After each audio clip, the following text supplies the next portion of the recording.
I write because God gave me the gift of expression, an ability to teach lessons and yield warnings.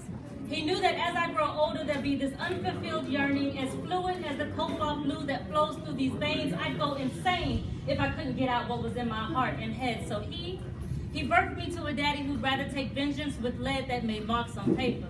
As a kid, I'd stumble upon books of poems on scratch paper, bus passes, and receipts. Anything he could get his hands on just to satisfy that need, like a dope fiend itching for that next hit, that next fix, he had to have it.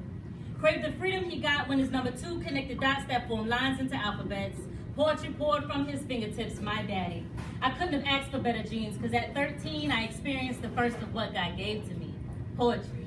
My lineage comes from nothing but creativity. I write because God gave it to me. All right. I write because if the waves that crash against our homeland could speak, they'll tell stories of the lives they claim.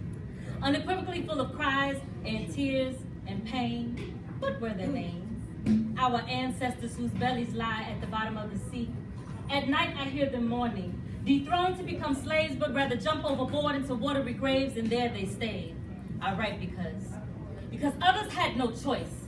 Shackled their ankles, their wrists, and choked out their voice, laid prostrate, head to foot. Unable to rise or turn, just wait, just look. To the left, she's dying. Crying tears from dried tear ducts, no sound does she make, cause her throat is dried up like a waterless lake from her screams. She screamed for 3 days straight. Allah help me. God help me. And to the right, he's stiff. Nose fled in anger, he's plotting.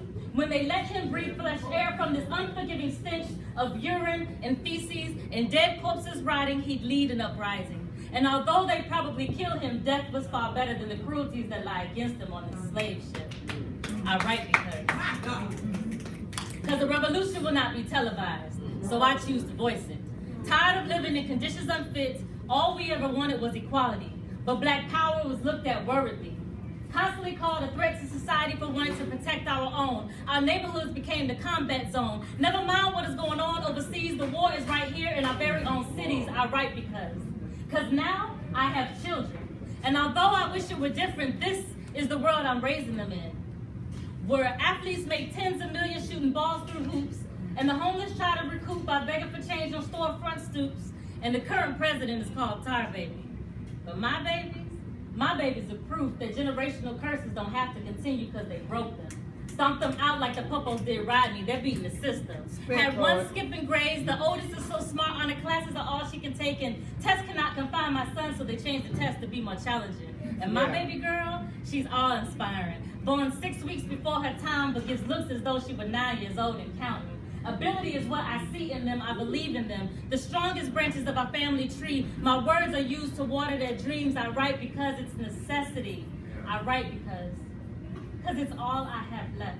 And at the end of it all, when I'm entirely out of breath and the Lord has seen fit to place rest upon me, don't cry for me, Africa. Yeah. Just remember the words I wrote, the words I spoke came from angels whispering in my ear. I write because I have no fear.